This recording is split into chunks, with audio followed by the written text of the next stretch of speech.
people who are tourists might use the park. You're not going to win that argument to say no park impact fees. But fire impact fees, police impact fees, yeah. Okay? Water sewer impact fees, yeah. Library, maybe it's pushing it. People usually don't go to libraries unless they live there. But the point is, government's going to make you at the time of your building permit pay those fees. Then you pay for your building permit, you hire your contractor, you file your notice of commencement, then you build for the next 18 months. And you call for inspections. And then you have a drum roll, and you get the final thing you need from government, certificate of occupancy. That means you built it by code. It stands, meets every wind test there is. Now you can start making money. Okay? That's where this fits in to the process. Let me give you some flexibility on your final project. When I wrote the assignment, my goal was for you to find a project that crashed and burned, such as, no disrespect to my friends who did the Galleria project, but it failed. And you might say, you can't do this, but you might say, I'm doing the Galleria project. It failed because they never read this book. They never worked with the neighbors. They never read that thing called Smart Growth that I gave you. And what you would do, the way I wrote the project assignment the first time, was to pick something crashed and burned, fix it, put life back into it by doing better community outreach, which we'll get through next week, by using better planning standards, Smart Growth. And you would say, my project is the Galleria redevelopment. They wanted to do all these big towers, and they thought they were going to get it approved by doing the pretty pictures of the grandfather and the mother with the kids and all that, but the neighbors went crazy, and they didn't do this. And what they should have done was better outreach early on, not be as dense. They should have used Smart Growth principles. That's my project. Good, I'm done. There's a whole bunch of you. You may not be able to find 25 projects that failed. I don't need all of you calling my friends down at Fort Lauderdale saying, hey, this guy signed something, can you give me a list of projects that failed? So you and I were speaking before class started. You're involved with some type of Walmart situation. We met someone in Walmart. No, it's not a Walmart. He developed 163 Walmarts. He has a giant parcel of land that he's trying to develop. Okay, so you can pick that if you choose to. And you can say, hey, guess what? It hasn't failed yet, but being proactive, I suggest you take the Smart Growth stuff. I suggest you take some of the stuff we're going to go next week, throw it in there. I suggest we look at a comp plan zoning, and if you had control of that property, you would do X. Okay? You seem to want to do something in Hialeah. Now, the challenge is, this is what Hialeah said to them, because they're very suspect, because they're afraid of the FBI. They are. Okay? He tried to get some information, and they were not cooperative. You don't need to be cooperative. You get there and make the standards. They said, fine, we'll give you whatever you want. Put it in writing, pay us a fee, and between now and the next 6 months, we'll get back to you. That probably is barely not making the public records standards of what was met. What would normally be done is, oh, okay, everything's on microfilm, everything's online, here's the stuff, you want these copies here, we can get them for you tomorrow, and yet we charge 25 cents a page. We're here to serve. That's what the response should have been. But Hialeah is Hialeah. My point is, I need all of you, after throwing this stuff, this is the 4th time we're together, you don't need to pick a project that crashed and burned. You can pick, and if you want to get from the C to the C plus real easy, without even breaking a sweat, find me a Winn-Dixie shopping center. Oh Besides the one in Boynton Beach. Okay, it's music to my soul, right? Find any Winn-Dixie or anything that needs to be redeveloped and say, well, I'm going to redevelop that. You know what? I'm going to look at the comp plan But what am I gonna do before the comp plan? Where am I? What jurisdiction? Right? I'm gonna find out what jurisdiction I'm in, what's the comp plan, what's the zone, and what do I wanna do?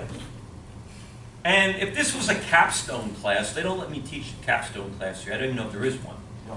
But if there was one, the capstone project would be, give me your pro forma, give me your market study, give me your site plan land use analysis, show me how they all line up. We just did this in development too. Good. Well, that is a capstone. But this is really focusing on the land use stuff. And I need all of you to get real comfortable, because I can tell you something, there's like 38 or 41 different municipalities in Broward County. They all have a different zoning code.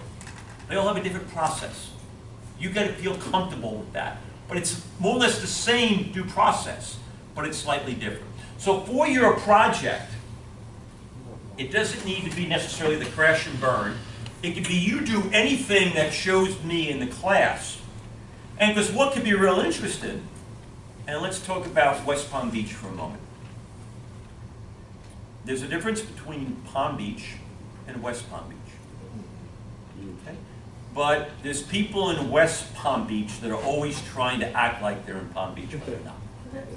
But there's a project called Bristol, I believe is the name. Yeah. It's a beautiful condominium on the west side of the Intracoastal in West Palm Beach that all of us would love to live the rest of our life at, and we would feel, wow, because you look down upon Palm Beach in the Intracoastal and the ocean.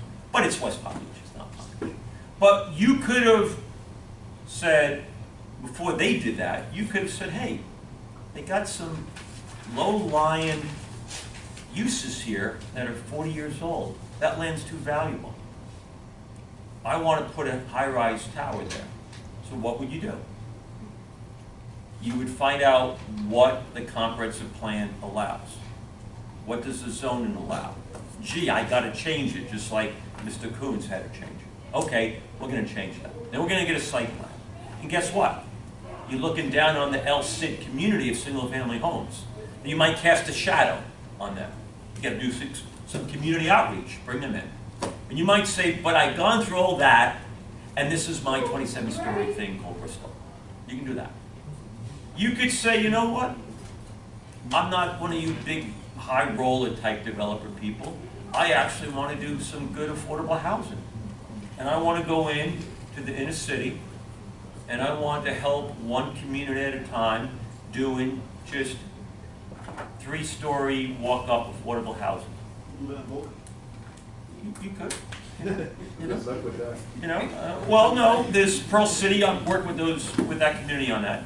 But you might say, the problem was there's a lot of land that's zoned industrial and commercial, but right now we don't need more commercial and industrial. We need more residential. So you might be real humble. You know, I'm going to go to Sistrunk Boulevard in Fort Lauderdale.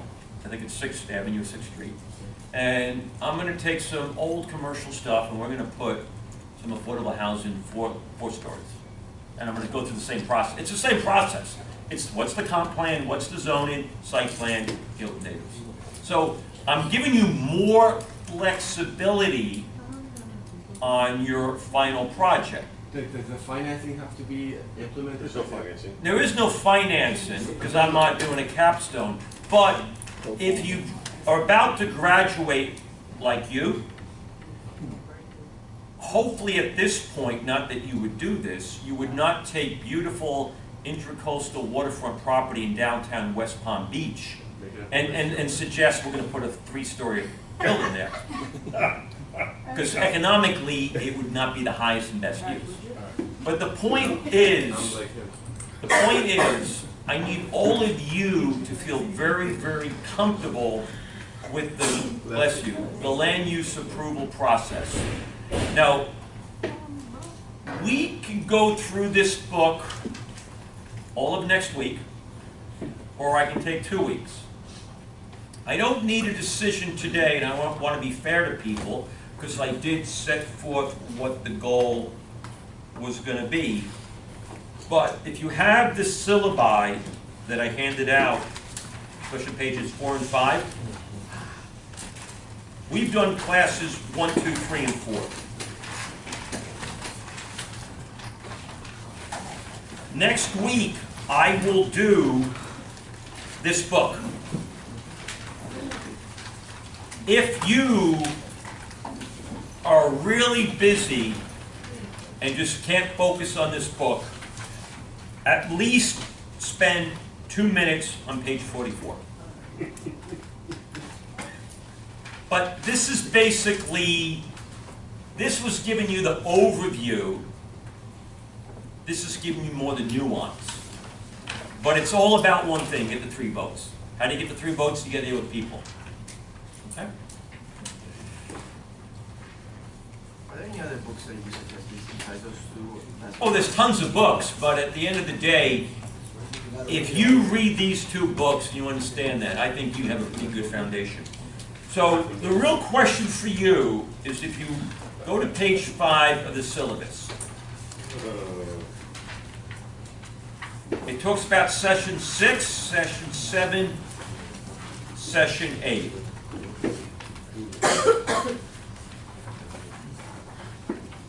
We can make a decision next week.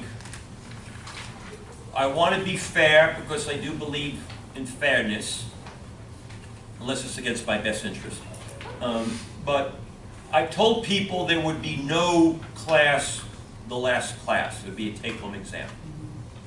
But if this group says, look, we think it's better to flip around session 7 and 8,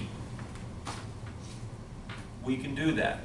If you say, well, you're going to force us down to 5 minutes each PowerPoint, not the 10, and if you think it's better to break the presentations between 2 classes, we can do that.